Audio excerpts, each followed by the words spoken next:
Esther, a name whispered on the winds of time, a testament to courage and faith. Her story unfolds in ancient Persia, a land of grandeur and intrigue. Orphaned at a young age, Esther found herself under the care of her cousin Mordecai. He raised her as his own daughter, instilling in her the values of their Hebrew heritage. Fate, it seemed, had a grand design for Esther. King Xerxes, ruler of the vast Persian Empire, sought a new queen. Esther, with her captivating beauty and gentle spirit, was chosen from among many young women. She became Queen Esther, gracing the throne of Persia. Yet she kept her Jewish identity a secret that would have dire consequences. Life in the palace was a whirlwind of luxury and formality. Esther, however, never forgot her roots. She carried the lessons of her heritage, the stories of her people, and the unwavering faith in God within her heart. Little did she know that her position, her very existence, would soon be caught in a web of hatred and conspiracy. The fate of her people, the Jewish people, hung precariously in the balance, and Esther would be forced to choose between her safety and her loyalty. Within the king's court, a darkness stirred. Haman, the king's ambitious advisor, seethed with resentment towards Mordecai. Mordecai, a man of principle, refused to bow down to Haman, seeing in him a threat to his people.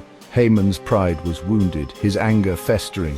He plotted revenge, not just against Mordecai, but against the entire Jewish population of Persia. Haman's hatred knew no bounds. He manipulated the king, using fabricated tales of Jewish disloyalty to secure a horrifying decree.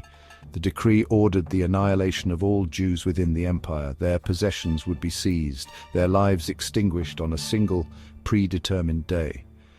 The edict, sealed with the king's ring, became an unbreakable law of the land. Fear and despair gripped the Jewish community. The shadow of genocide loomed large, threatening to wipe them out. Mordecai, hearing of the decree, was devastated. He knew that he had to act, that someone had to intercede. His hopes, his prayers rested on Esther. She was their only hope, their only chance at survival. Mordecai, cloaked in sackcloth and ashes, the traditional garb of mourning, stood outside the palace gates. His cries of despair reached Esther, sending a chill down her spine. She sent servants to inquire about his distress, her heart heavy with a sense of foreboding. Mordecai, unable to enter the palace himself, relayed the horrific news through the servants. He told her of Haman's decree, of the impending doom that awaited their people. Esther, initially hesitant, feared for her own safety. She knew the risks of approaching the king uninvited, but Mordecai, his voice filled with urgency, urged her to act. "Do not think that in the king's palace you will escape any more than all the other Jews," he implored. "For if you keep silent at this time, relief and deliverance will rise for the Jews from another place, but you and your father's house will perish. And who knows whether you have not come to the kingdom for such a time as this?" Mordecai's words struck a chord deep within Esther. She realized the weight of her position, the responsibility she carried as queen. This was not a coincidence, but divine providence. She had been placed in this position at this precise moment for a reason.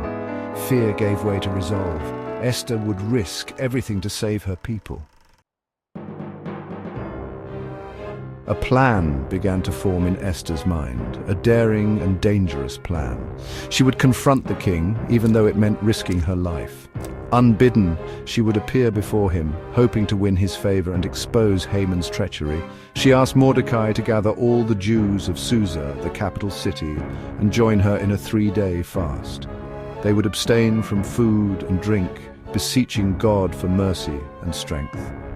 Adorned in her most regal attire, her heart pounding with a mixture of fear and determination, Esther approached the king's throne room. Xerxes, upon seeing his beloved queen standing unsummoned, was surprised. Yet her beauty and grace disarmed him. He extended his golden scepter, sparing her life. "What is it, Queen Esther? What is your request?" "It shall be given to you, even to half the kingdom," he declared, his voice echoing through the vast hall. Esther, with calculated composure, invited the king and Haman to a banquet. She would reveal her request, her desperate plea during the banquet. The king, intrigued, readily agreed. The wheels of fate were set in motion, the stage prepared for a confrontation that would determine the destiny of an entire people.